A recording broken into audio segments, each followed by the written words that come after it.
तो हमारी हंसी से भी लोगों को प्रॉब्लम होती है, क्योंकि हमारी दर्द ही दुनिया के लिए दवा होती है। में जब हम रोते हैं ना तो हमें हंसाने के लिए कई सारी उपाय की जाती है। आज देश के राजा हमारे यशस्वी प्रधानमंत्री जी माननीय नरेंद्र मोदी जी के अब बहुत करीबी हैं, तो और वो हमेशा देश के लिए सोचते हैं, देश के नागरिकों के लिए सोचते हैं। तो मैं भी चाहूँगा कि उनके साथ रहने वाले लोग भी उन्हीं की तरह सोचें। शायद ये प्रयास, क्योंकि किसी की मेहनत रोकी जा रही है और हम ठंड में मर के काम किए हैं सर, और आपका तुलना हम नहीं कर सकते खुद से, क्योंकि आप बहुत जीनियस हैं, आपने बहुत दुनिया देखी है। और वो छोटा सा मैटर है, ज़्यादा बड़ा मैटर नहीं है टाइटल को लेकर। तो हर हिंदी टाइटल पे हम लोगों ने पहले सिनेमा किया, ऐसा नहीं कि कोई नया हुआ है। और ये पहली बार प्रॉब्लम हुई है, वो भी ऐसे सिनेमा के साथ जो भोजपुरी की कायनात को बदल सकता है। जैसे कि बड़ी शिद्दत से मैंने एक सिनेमा की थी जिसका नाम रंग दे बसंती है। बहुत खर्चा किया था हम लोगों ने, बर्फ़ में 18 दिन तक बर्फ़ से एकदम ठंड में -8 डिग्री में हम लोगों ने काम किया, और उस सिनेमा को सेंसर ने पास कर दिया। लेकिन हमारे चेयरमैन साहब जी ने, पता नहीं जानता मैं अंदर की बातें, लेकिन एक चीज़ मैं ज़रूर बताऊंगा, अगर आप कुछ गलत कर जाते हो ना तो आपके करियर में वो चीज़ें आ जाती है, और जब तक आप जिंदा हो, और वो मरने के बाद तक इंसान के करियर में रहती है, और जब तक उसका नाम जिंदा रहता है तब तक वो चीज़ें रहती है। और किसी की रोकने से कुछ चीज़ें होती नहीं है, बट आपके करियर में एक माइनस पॉइंट आ जाता है कि हाँ यार इन्होंने ऐसा किया था। तो इतने सारे लोगों का विश्वास है उस सिनेमा पे, रंग दे बसंती पे। और मैं प्रसून जोशी सर से बस रिक्वेस्ट ही करूँगा कि सर आप जीनियस हैं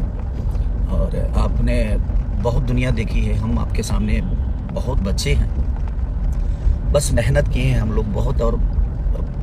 ठंड में तप के मेहनत किया है हमने। मैंने ईश्वर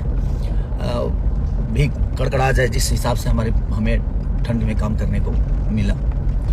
बट हमारी मेहनत है सर, और आप जीनियस हैं और आपका आदर सम्मान हमेशा है। तो बस आपसे एक रिक्वेस्ट हमारी है, हमारे प्रसून जोशी सर से, कि प्लीज़ जैसे भी हो कोशिश करिए, आपके लिए वो बड़ी चीज़ नहीं है, आप चाहेंगे तो वो चीज़ें होगी। और हमने देश के लिए, हिंदुत्व के लिए वो सिनेमा किया है जिसमें बहुत सारे खर्चे हुए हैं हमारे रोशन सर के, और सिर्फ एक खिसारी का मेहनत नहीं, बल्कि मुझे लगता है कि सबका मेहनत इसमें लगा है, और किसी की मेहनत को रोकना कहाँ तक सही है। आप जीनियस हैं, आपको बिल्कुल पता होगा ये सारी चीज़ें, कि किसी का मेहनत, किसी का विश्वास, और उस सिनेमा से भोजपुरी का एक अलग रूप होता, और हमारे कहीं ना कहीं भोजपुरी की भाषा को रोकने का काम हो रहा है। तो मैं चाहूँगा कि इस भाषा में 30 से 35 करोड़ जनता है, और ये 30 से 35 करोड़ जनता के आस्था को ठेस पहुँच रही है, उसके मनोरंजन को ठेस पहुँच रही है, और वो भोजपुरी को एक बदलने की आशा थी हमारी, बदलने का प्रयास था, जिस प्रयास को आपके ज़रिए कहीं ना कहीं उसको थोड़ा सा निलंबित किया जा रहा है। तो थोड़ा सर आप बिल्कुल आप सम्मानित हैं हमारे लिए, तो प्लीज़ इस पे विचार आप ज़रूर करिएगा कि वो सिनेमा रिलीज हो जाए, क्योंकि वो सिनेमा रिलीज होगी तो कहीं ना कहीं एक ट्रेडरी खुलेगा, और वो सिनेमा सिर्फ भोजपुरी की थिएटर में नहीं, बल्कि मुझे लगता है झारखंड, गुजरात,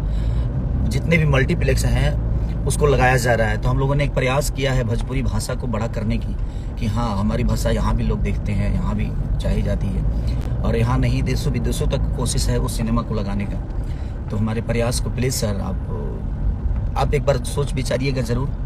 कि ज़िंदगी में अगर कुछ माइनस जीवन में हो जाता है ना, तो वो आजीवन हमेशा रहता है और उसके कलंकित इंसान हो जाता है।